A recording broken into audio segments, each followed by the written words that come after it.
क्या आपने कभी महसूस किया है कि ऐसे लोग भी हैं जिन्हें आपको आध्यात्मिक रूप से थका देने के लिए चिल्लाने या बहस करने की जरूरत नहीं है? शायद ये एक नजर थी, एक भारी खामोशी या आलोचना से भरा एक सूक्ष्म शब्द। लेकिन उस मुलाकात के बाद आपके अंदर कुछ बदल गया। आपका मन बेचैन हो गया, आपका सीना भारी हो गया, आपकी ऊर्जा क्षीण हो गई। ये कोई संयोग नहीं है, ये कमजोरी नहीं, बल्कि संवेदनशीलता है। आपकी आध्यात्मिक ऊर्जा वास्तविक है। ये वो अदृश्य क्षेत्र है जो आपको आपकी शांति, आपके अंतर्ज्ञान और आपके आंतरिक ज्ञान से जोड़ता है। और इसकी रक्षा करना स्वार्थ नहीं, ये सम्मान है, ये आत्मकरुणा है। आज एक बौद्ध दृष्टिकोण से हम आपकी ऊर्जा को उन लोगों से बचाने के 10 जरूरी तरीकों की खोज करने जा रहे हैं जो अनजाने में या कभी कभी जानबूझकर भी आपके प्रकाश को मंद कर देते हैं, आपके केंद्र को विकृत कर देते हैं या आपको अपनी भावनात्मक अराजकता में घसीट लेते हैं। और शुरू करने से पहले मैं आपके साथ ये दृष्टांत साझा करना चाहता हूं। एक बुजुर्ग साधु शहर से दूर एक मंदिर में रहते थे। एक दिन एक आगंतुक आया, क्रोध से भरा हुआ और बिना किसी कारण के उनका अपमान करने लगा। भिक्षु ने बिना कोई प्रतिक्रिया दिए चुपचाप उसकी ओर देखा। आगंतुक ने उलझन में पूछा, आप जवाब क्यों नहीं दे रहे हैं? भिक्षु मुस्कुराए और बोले, अगर कोई आपको कोई उपहार देता है लेकिन आप उसे स्वीकार नहीं करते तो वो उपहार किसका है? किसका? आगंतुक ने उत्तर दिया। भिक्षु ने कहा, बिल्कुल, यही बात अपराधों के साथ भी सच है। इस प्रकार हमारी यात्रा शुरू होती है। अपना हृदय खोलो, क्योंकि अपनी ऊर्जा की रक्षा का अर्थ दीवारें खड़ी करना नहीं है। ये मानवीय बंधनों के भीतर सचेतन रूप से नृत्य करना सीखने के बारे में है। मुख्य बात, ये पहचानो कि सब कुछ तुम्हारा नहीं है। बौद्ध धर्म की एक मुख्य शिक्षा ये है कि दुख आसक्ति से उत्पन्न होता है। हम अक्सर दूसरों द्वारा दी गई असुविधा से भी चिपके रहते हैं, लेकिन हर वो चीज जो आपको महसूस होती है वो आपकी नहीं होती। सारा दुख तुम्हारा नहीं है, सारा क्रोध तुम्हारा नहीं है। कभी कभी आप बस उस चीज को आत्मसात कर लेते हैं जिसे दूसरे छोड़ना नहीं जानते। अपनी ऊर्जा की रक्षा करने का पहला कदम ये पहचानना है कि आप अक्सर दूसरों की भावनाओं को अपने भीतर समेटे रहते हैं। उन्हें जाने दो, उन्हें करुणा के साथ ब्रह्मांड में लौटा दो। जैसा कि बुद्ध ने सिखाया, आक्रोश आक्रोश से नहीं बल्कि धैर्यपूर्ण प्रेम से शांत होता है। दूसरी कुंजी, सचेत सीमाएं निर्धारित करें। सीमाएं अस्वीकृति से नहीं थोपी जाती, वे प्रेम से, स्पष्टता से, आत्मसम्मान से खींची जाती है।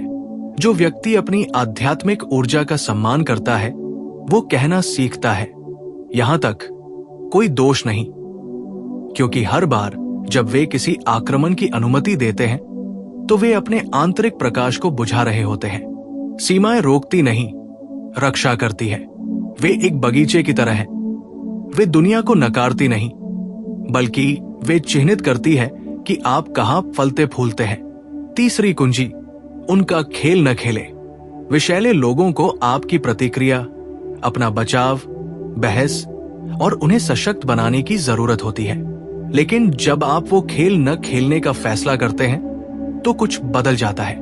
आपका मौन शक्ति बन जाता है, आपकी दूरी ज्ञान बन जाती है, आपका शांत स्वभाव एक असहज दर्पण बन जाता है। दाम्पत्य कहता है, वो नहीं जो युद्ध में हजारों शत्रुओं पर विजय प्राप्त करता है, बल्कि वो जो स्वयं पर विजय प्राप्त करता है वही अंतिम विजेता है।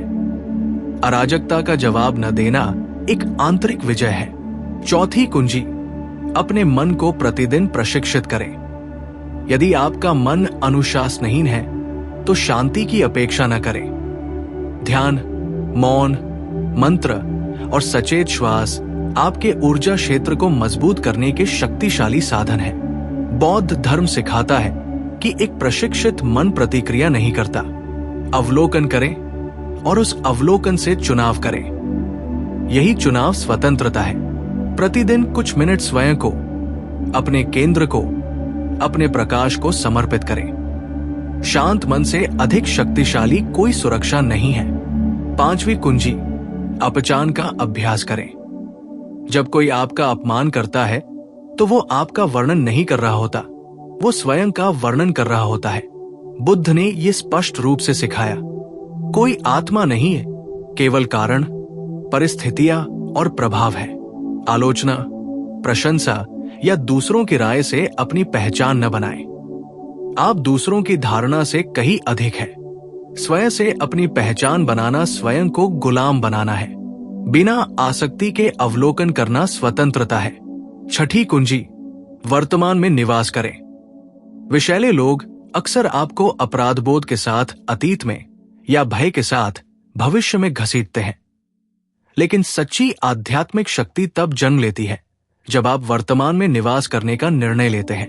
यही और अभी आपका आश्रय है। हर बार जब आप अपनी सांसों की ओर लौटते हैं तो आप स्वयं की ओर लौटते हैं।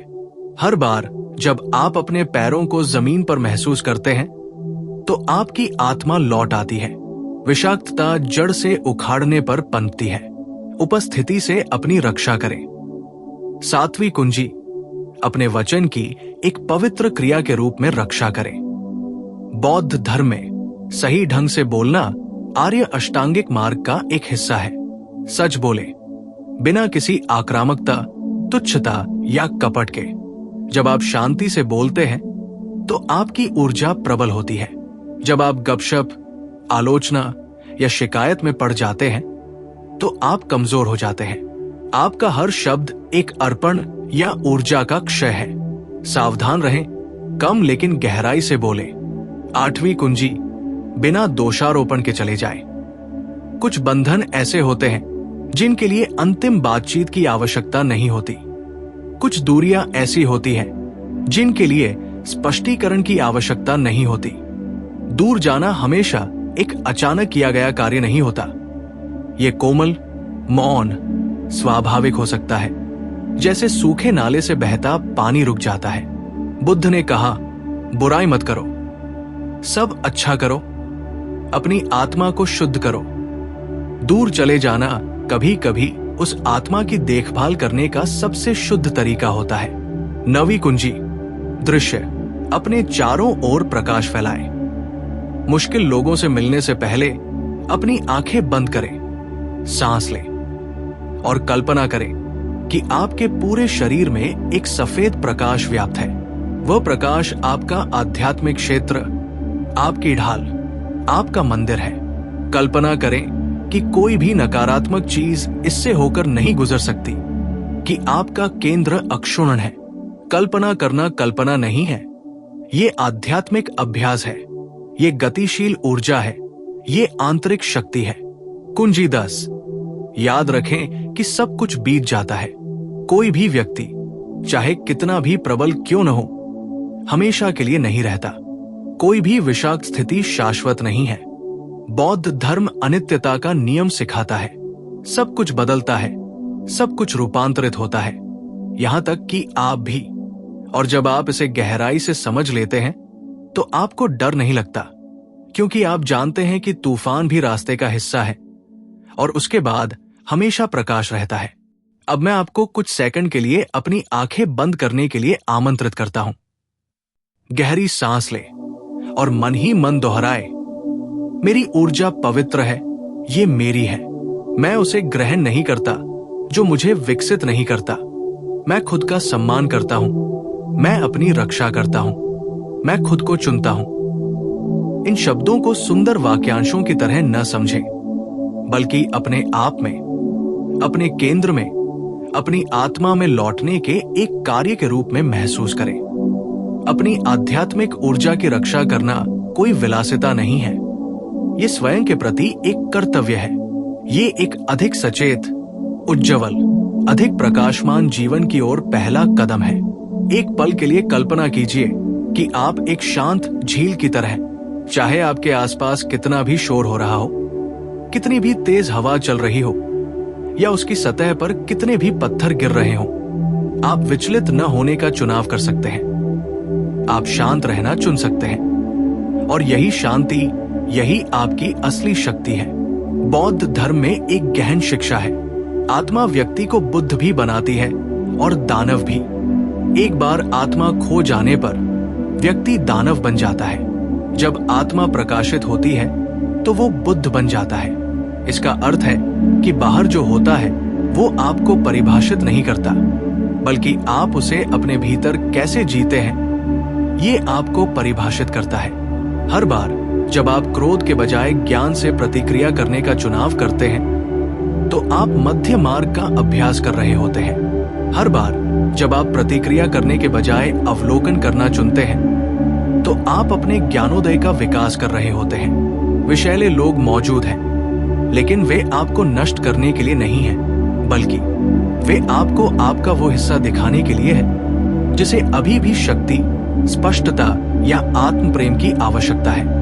वे असहज दर्पणों की तरह हैं जो दिखाते हैं कि हमें अभी क्या करने की आवश्यकता है, और उनसे घृणा करने के बजाय आप उन्हें मन ही मन आशीर्वाद दे सकते हैं। इसलिए नहीं कि आप उनके व्यवहार को स्वीकार करते हैं, बल्कि इसलिए कि अब आप उनका प्रतिबिंब नहीं बनना चाहते, क्योंकि आपने अपने अहंकार के बजाय शांति को चुना है। याद रखें कि अपनी ऊर्जा की रक्षा करना कोई प्रतिक्रियात्मक कार्य नहीं है। ये एक दैनिक प्रतिबद्धता है, एक आध्यात्मिक अभ्यास है। ये हर सुबह उठकर खुद से कहना है, आज मैं शांति चुनता हूं, आज मैं अपना केंद्र चुनता हूं, आज मैं उन चीजों को ग्रहण नहीं करने का चुनाव करता हूं जो मेरी नहीं है। ये निर्णय दिन प्रतिदिन दोहराया जाता है, आपको रूपांतरित करता है, और जब